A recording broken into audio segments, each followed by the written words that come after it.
Sanibonani ke ubongiwe lo Indlovukazi Ngiza nendaba wona uzanani nendlebe. Lona ke umamgobhozi wenu wodumo oniphathela zona zishisa on my YouTube channel.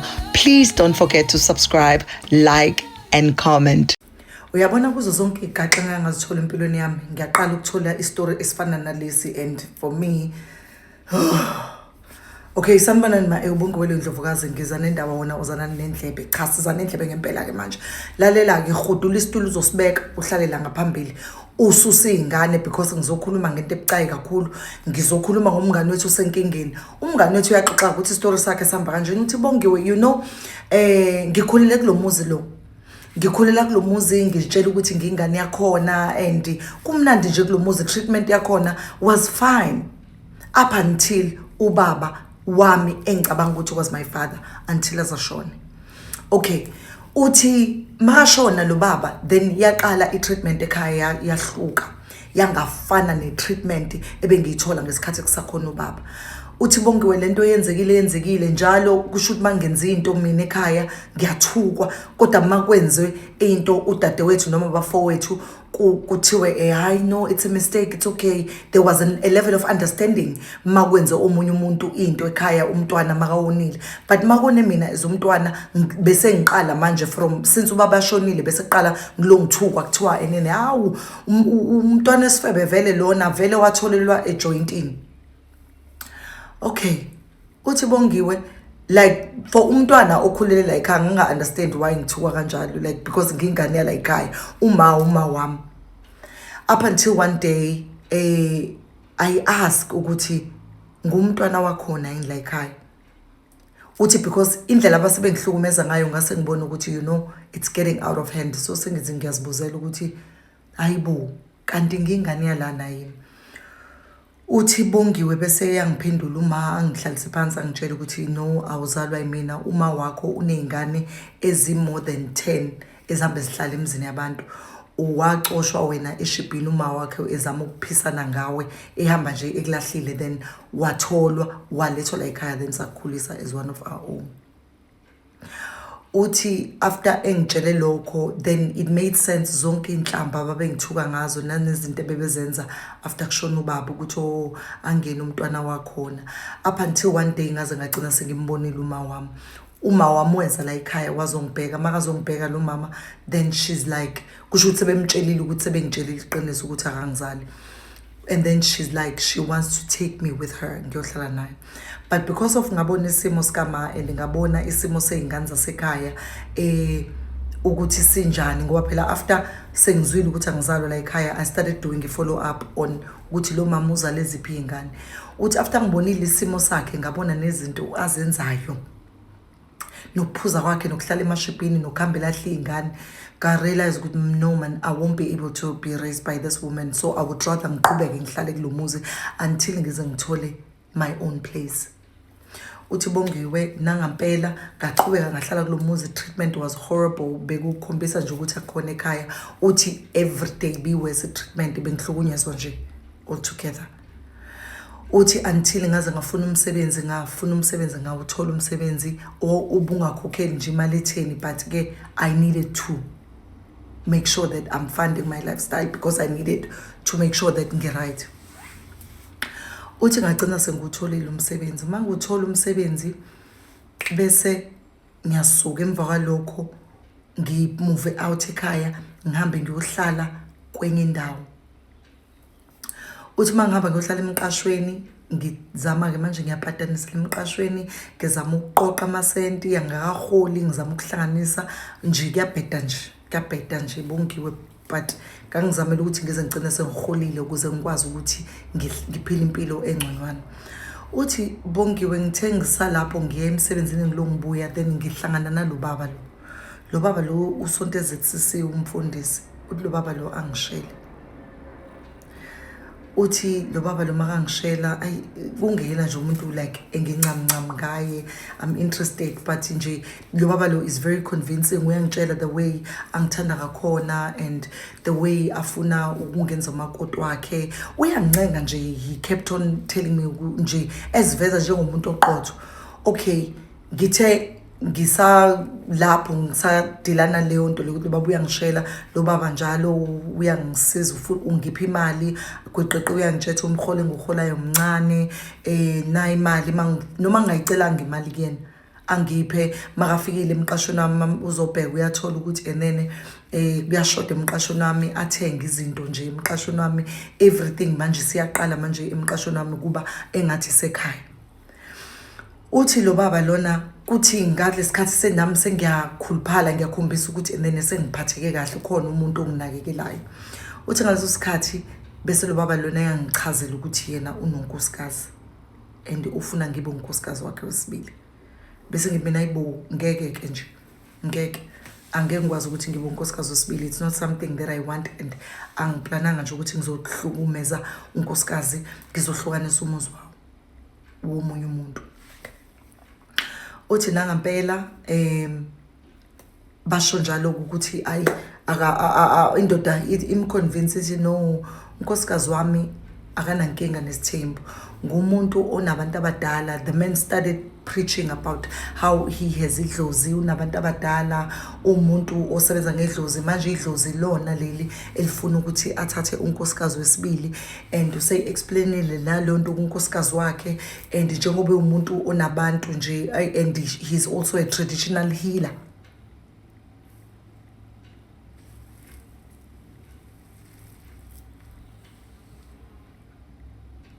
Njengoba i-traditional healer, so abantu bakhe ibona laba bamtshelile ukuthi ufuna kathatha unkosikazi wesibili and they chose her to be the second wife. Ugela uthi yazibongiwe like I was just ngala into zasekhaya ngala I just find out ukuthi nginomama ngala ubaba ushonile. The father that I thought was my father is not my father and my family is not my uthi kuhlangahlangene like impilo yami nje is not okay and but ngiyazama ngiyasebenza ngizama ukuzibhadanisela impilo nanginalo baba lona who's there for me like financially and uyangenzela izinto noma zikuncane but lokho okuncane akwenzayo kuyakwenza umehluko empilweni yami.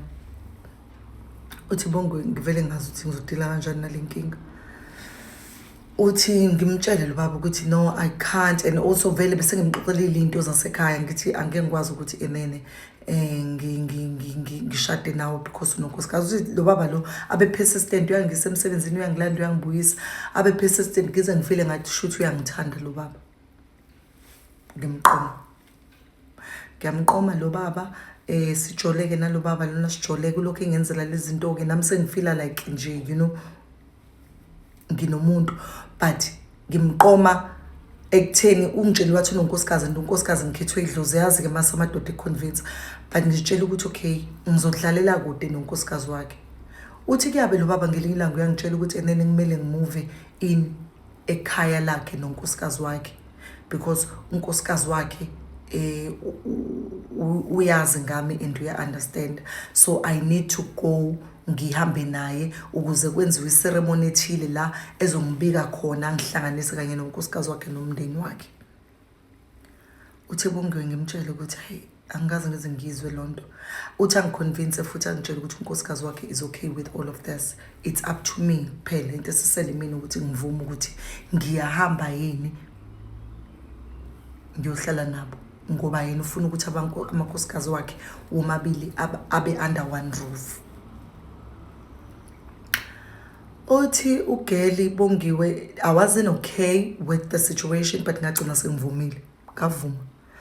We went wafika lo baba lo wenza ceremony angiyazi nokuthi kwakwiceremony yani yayinezimbuzi phakathi negazi phakathi nje kwakwiceremony eyayenziwa nje uthi wayenza lo baba iceremony uthi wathi kusengingenisile edlozeni usengihlanganisile namathonga akubo. Wasuka ke emva kwalokho ngoba vela kukho la zongilobola khona since uma wilento ayiyona and my family disown me. Uthi ke bese ngiyaqala ke ngihlale kulomuzi lo uma wakhona is not old, she's a 35-year-old woman but why umama nje who was not happy why ngadlali nezingane zakhe why umuntu nje ungathi uyagula but kodwa futhi right. Uthi this woman is not present nje empilweni yezingane zakhe akafuni nje ukuspenda some quality time with her kids. Uthi kube yimina kudlala nezingane lo mama nje umuncu lana but indoda ayingitshelile ukuthi enene lo mama lo is okay. Uyezwa part 2. Ubongo ngiqhubeke-ke ngihlale nalo mama but lo mama umuncu ngiyayibona ukuthi energy yakhe like ayikho yinhle towards me but ngizitshela ukuthi okay but indoda ithe enene right so I guess indlela ayiyona like you know akayena umuntu othanda ukukhuluma but akadlali nezingane so because mina was young ingane zalo baba ezinye zino 16 17 and nami because ngimncane ngicishe ngilingane nazo so ngiyakwazi ukuthi ngidlale nazo and spend time with them sixoxe like uthi sihamba isikhathi ngiloku ke nginjalo ngiyapheka ngenza konke la endlini uthi kuyabe kuyaqala lo baba lo wangitshela ukuthi njengoba ngimuve inje uzokwazi ukuthi alternate between unkosikazi wakhe nami uzoza azobona mina azolala this week kumina next week uzolala nonkosikazi wakhe uthi kuyabe lo baba lo wakwenza kwanye where he came kumina eromini lami wazolala nami and then after that akaphindanga wakwenza uthi bese ngikhuluma naye lo baba lo ngihlale phansi ngikhulume naye ngimtshela ukuthi yazi ukuthi ngifila engathi enene I will spend isikhathi nami the way you promised that you were going to spend time with me ngifile ngathi manje you spend time noma mkhulu uthi athi lo baba lo no it's fine I'm gonna zizoshintsha izinto nje just relax wena okwamanje I still have to ngizama ukuthi uma mkhulu umenze ukuthi abe comfortable and you know uthi but umenza kanjani mamkhulu ukuthi abe comfortable ngoba phela wawuthe enene wena right nje yathi I know sometimes kuyenzeka ukuthi angabe right uthi nangampela indoda asuke lo baba lo aphindele kunkosikazi wakhe ahlale nonkosikazi wakhe kube njalo uthi bongiwe hayi kuphele inyanga indoda ayifiki kumina sengathi manje ngumntwana wakho na ngiyaklina ngiyasebenza ngenza konke nginakekela izingane like nje ngathi ngisebenzisa la ekhaya uthi hayi iphele enye inyanga hayi lutho baba wakhona uthi kuthe kusuka lapho mabaxabene bona bobabili mabaxabene nomama nalo baba nje lo ababa wevela khiphele kumina athethese mina alwe nami angibuza ukuthi enene indaba angihlaleleni ngingasebenzi kwefuna nje ukuhlala ngibona ngimile ngisebenza uthi ngixaye ukuthi and then ungithethiselani bese ngiyamtshela ke lo baba lo ukuthi hayibo wena awukazi uzongibona isikhathi eside kangaka and wawungitshelile abesethi musu complain into oqala nje enjoy bonga ukuthi uhleli la ekhaya and enjoy impilo uyidla lokhu kwenziwayo wenza izinto ezenziwayo musu kulokhu ungilawula because mina ngizoza kwena mase ngifuna uthi ngibona ukuthi Mungu wacha akona kumshado lo ngizalelwe yinje endlini uthi ngaleso sikhathi mabaxabene nomamkhulu yena uzoza kumina uthi khona ngelinye ilanga bongwe la lo baba lo angivusa khona ebusuku uthi baxabene nomamkhulu uyasuka lapho umamkhulu uza kumina uzongivusa ngilele uzothi wentsha ulele wena la ekhaya kuyaliwa uthi ngaxaye ukuthi manje and then ngingena mina makaxabene nomfazi wakhe because ayikho into engizoyenza uthi wathi ke kuzomela uvuke uthi kwasekuseni kokusa uthi wathi kuzomela uvuke kuhambe uyosenzela ukudla noma mkhulu silambile uthi ngiqhakeke ukuthi and then kwenzekalani bese ngiyavuka ngihambe ngiyokwenza ukudla but ngiyakhuluma nami ngiyamtshela lo baba but manje relationship yethu is become some verbal abuse nje of some sort uthi ngihambe ngiyokwenzela ukudla noma mkhulu badle basuthe nje makuhlina umamkhulu la ikhaya lonke nje limoshakele uthi kuze kufika isikhathi la izingane zingihlalisa phansi khona abazali bengekho zingihlalisa phansi zingitshela ukuthi auntie ungamshado ubaba akekho right uzokuhlukumeza uthi ngitshelwa yilezi izingane ngiyabona lezi izingane lezi azizalwa yilo mama ngoba sezindala for ukuzala lo sisi uthi ngiyabona ukuthi izingane ezizalwa omunye umuntu but nezingane zalo sisike uthi zingitshele kanjalo izingane but bese ngiyayibuza ukuthi indaba but zingachazi izingane bese asuke lo baba ababuye ke nonkosikazi wakhe uthi nje nganginto ehlala ekhaya ukhipha ugel ukhipha unkosikazi wakhe amuse out magiwa kuma restaurant uthatha unkosikazi wakhe aphume nonkosikazi wakhe mina ngishene izingane ngisho enzani uyenza nonkosikazi wakhe mina ngilutho it's like nje ngiside character uthi bese ngelinye ilanga bahambe ba decide ukuthi bayahamba baya ku vacation bazohamba for 2 weeks baye Durban and bashiya mina nabantwana eGoli hlale nabantwana indoda engifonele and nakhona engifoneli nje every day ungifonele kanye since be vacation ungitshela ukuthi and then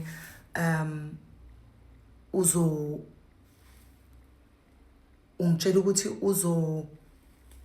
kwazi ukuthi spend more time with me masebuyile nami uzothi mangibuya angikhiphe sihambe naye siye ku vacation uthi ngihlale Bongiwe ngilinde ukuthi okay sizoya ku vacation uthi hayi kweqeqi kungenzeki sigcine singayanga ku vacation ngihlale ngizwe ukuthi yabona lo baba ungenza islima ngihlale endlini ngihlale nezingane ngiwugada umuzi bazibabuye ku vacation makabuya ungenza islima kanjalo uthi ngihlupha Bongiwe uthi la angicika khona babexabana nonkosikazi wakhe ekseni nje just before sidle breakfast baxabana ekseni uthi weza wazothuka mina wathi wena sisathane sihleli la siyaxabana la endlini wena uthulile awuhambe uyokwenza ukudla uthi ngibese ngiyamenzela ukudla ngimnike uthi bese yangithuka khona phambi kwankosikazi wakhe ukuthi wenzela mina ngedwa ukudla awumenzeli ngani unkosikazi wami uthi Bongiwe lento it's like a Nigerian movie kodwa into enze South Africa uthi like ngisibuza ukuthi impilo yini lengiphilayo like but ngingane nakhona nje impilo yini lengiphilayo uthi kuze kuhamba isikhathi ke lo baba ulokheza once after 2 months or 1 month ngize ngicela sengipregnant Bongiwe ngithola umntwana wokuqala nakhona lapho ngipregnant ngiyahlukunyezwa kunandaba nami nje it was the most uncomfortable pregnancy uthi after sengithola umntwana no ngipregnant lengane lo baba lo akaphindanga weza zolana nami uthi kwangathi ke after ngipregnant wathi nje angengiphinde angibone bese hlala nonkosikazi wakhe ubabone bedlala lapha phambi kwami sometimes they would have sexual intercourse la phambi kwami uthi ngibabhekile balalane phambi kwami uthi to a point whereby Bongiwe mayiqala ukwenzeka lento ngaba shockeka uthi sometimes you would hear them belalana ekamereni labo bayamemeza uyamuzwa nezingane ziyezwa but because ingane zakhona sezizajwayela kusho ukuthi into eyenziwa abazali bayo uyamuzwa ememeza usisi uyamuzwa nendoda beqabalasa uthi nje like kubona nje life was normal kwangathi mina mhlambe ngisisebenze or ngumuntu nje oqashiwe uzela ekhaya ongaholelwa uthi Bongiwe bese ngiyambiza lo baba lona lo sesimahambile uthi nakhona makala nami welinda kuze kuhambe lonkosikazi uthi mhlawumbe unkosikazi makanama appointments then uzosama ukusondeza kumina azama ukuthi enze izinto nami alale nami that was the only time because manje he was verbally abusive and so ngangisaba ukuthi if ngiyakhuluma manje uzongithuka or uzokwenza something because into ayevela athetha memeze kakhulu if enene uqabe nonkosikazi wakhe or mina questioning izinto azenzayo uthi ngase ngiyambuza ukuthi enene indaba wayinilala phambi kwami nezingane uthi ingane ezingekho ngelinye ilanga balala nje dining room phambi kwami uthi ngabuza ukuthi wayinilala naphambi kwami ngikhona uthi indoda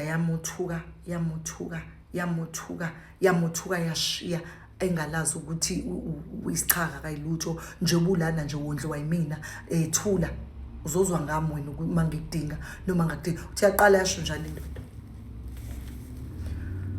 uthi umngane wethu Bongiwe I was in stress pain nje going through it nje all together kangekho right uthi so ngagcina emva kwalokho ingqondo yami ayisekho right manje sengihleli kabuhlungu lana ngaze ngambeletha umntwana kwahamba isikhathi ngathola omunye uthi mase ngixoxela umngani wami omunye intombazane engangijwayele ngisahlala ekhaya ngixoxela ukuthi yazi ngisenkingeni kanje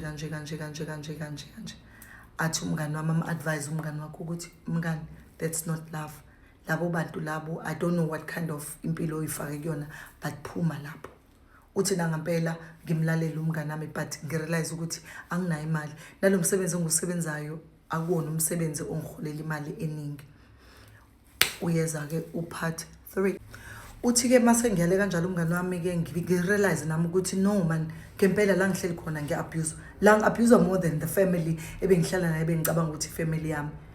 Uthi bese but uthi I'm still young Bongiwe, I'm still young like for all of this that is happening to me.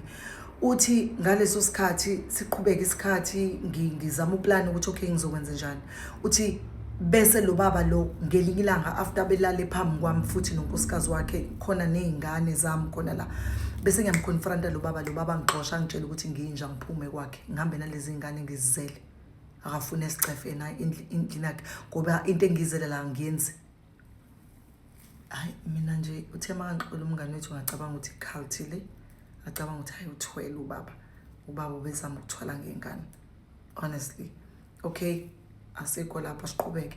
Uthi ngaphuma Bongiwe nabantwana bami ngiphuma nabantwana bami ngahamba ngaye emsebenzini mangifika emsebenzini ngikhala nginjalo ngingekho right mentally nje not okay ngacela ukukhuluma neboss yami. Iboss yami yabona ngifike nezingane ezu2 yayisi ngiyayicela ukuthi enene ngicela angiboleke imali ngifuna ukuyoqasha ungixoshile le ndoda engithana naye. Uthi bese ngiyayichazela futhi istory sonke ukuthi ngize ngibe la ngiqale kanjani ukuthi ngifike la. Uthi boss yami bese iyahamba office ifike ingikhiphela imali engaku 3000 rand inginike ithi hamba uyofuna umqasho. Ngifonela umngane nami sisizane naye ngize ngicela umqasho sengithulile. Manguthola umqasho I moved in nezingane zami manje irresponsibility yazo ibheke mina. Uthi ufuna ngibakhokhele crèche ufuna ngihambe ngemsebenzini anginawo amandla ukukhokhela lezo zinto lezo. Umsebenzi nje akuwona umsebenzi okukhokhela kakhulu ukuthi ngingakwazi ukuthi ngiprovide le izingane ezu2 ngiqede ngikhokhele crèche ngithola imali ukugibela ngihambe ngemsebenzini. Uthi iphele leyo nyanga ke sesimuvile sizama ukusetlisha in la emqashweni.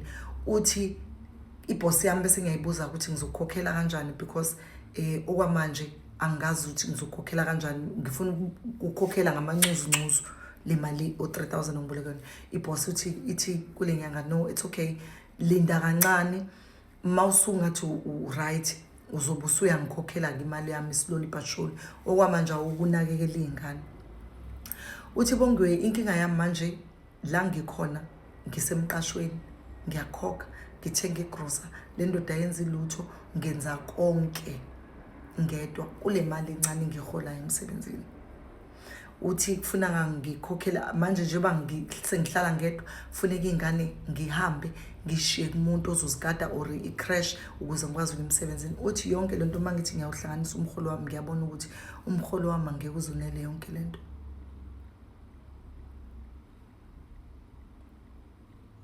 Uthi angazi ukuthi ngenze njani.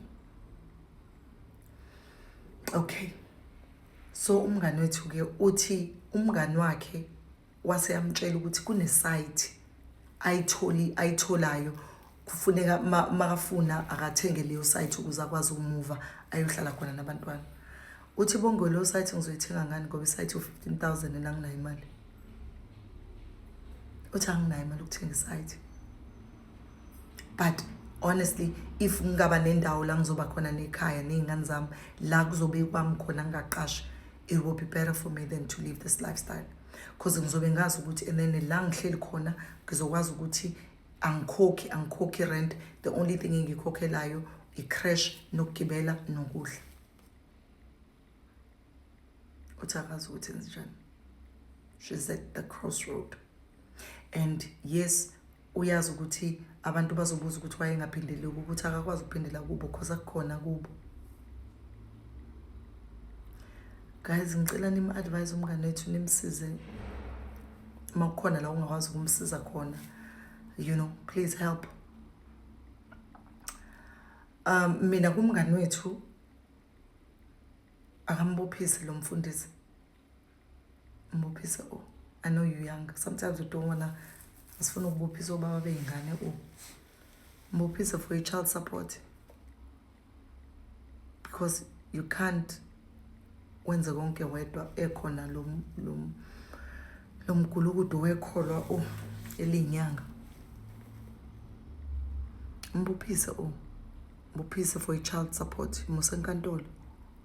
The amount of pain that you experience is not worth it. and please ngicela ungasamthola omunye umntwana after this, after ubophise lo ungathula omunye umntwana. And angazi ukuthi ngempela I wish kukhona umuntu ongakusiza ukwazi ukuthi uthole lo 15,000 uthenga isite, because I know that will help. So umngani wethu ke ezi ngikhuluma naye la ku Instagram, because story sakho ngithumelele sona ku Instagram. Ngimcele ukuthi akangithumelele ama details akhe awufakaza ukuthi ukulesima kusona and udlula kusenkingeni. Ngase ngiyamcela ukuthi angithumelele like nje iproof nje naleyo ndawo lesizafuna ukusithenga sekuphi nendawo ukuze abantu mabafuna ukumsiza bazi ukuthi bazomsiza kanjani. Ilokho ngikushilo. Ngiyabonga ke guys ngokulalisa story, but now emakhona advice ongakwazi ukum-advise ngayo umngani wethu, or maybe you've experienced something like this, ngiyacela ungene ku comment section uxoxa story sakho, or ungene kwi DM yami ku Instagram Bongiwe Ndlovukazi uxoxa story. Kulula ku Instagram because uyakwazi uxoxa story for 5 minutes as a voice note, so it's easier because the number yami I don't hand out my number because privacy purposes. So mawune story nawe esifana nale, mhlawumbe lo mfundisi kade ayihlupha abantu, o mhlawumbe uyazi ukuthi uma wengane uzosizakala ngendlela ethile, o mhlawumbe uyasizwa le story isicishe esifana naleso wadlula kusona, o please help, share your story, help us figure out a way ukuthi somsiza kanjani uma wengane. She's got 2 toddlers, uhlala yedwa, uhlala emqashweni, she can't afford. Yeah.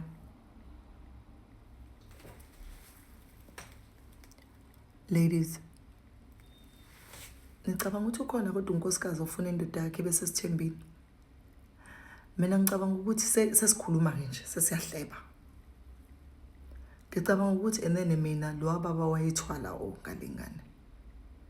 Ngicabanga ukuthi futhi lo baba lona kukhona uyabona le mbuzi le ngoba ingane ithe iyamthanda ngenhliziyo yakhe yonke khona la kwi voice note. Ngicabanga ukuthi le mbuzi ayenza okwakuyi ritual ethile because ayenziwa kanjalo usiko. Hayi count off.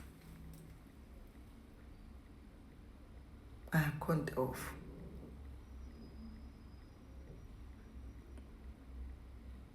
Yeah, count off. Ngiyabonga, please don't forget to subscribe on my YouTube channel Bongiwe Ndlovukazi. Please follow my page Bongiwe Ndlovukazi. Go on Instagram and also follow me on Instagram Bongiwe Ndlovukazi. Siyabonga kakhulu. We're bringing you hot stories from people inqaba yitori Nkosi yami. Instagram wami yasaba ngisho ngikhombisa because itori zabantu zi private. I can't show you their stories, but just so you know, busy on my Instagram, now Facebook. Okay, let me pause. Wait. Khona ama messages out to aqeda ukungithumelela wona. Wait, ngizobuya ngintshela. Okay, because uthe uzongithumelela kama screen recording a conversation yakhe nale ndoda yakhe, and she's also going to send me a proof la hlala khona isite uyithole Goli, and she said she's going to give us details. So I hope by the time I post this video yonke le information izobe isikhona kumina. Siyabonga.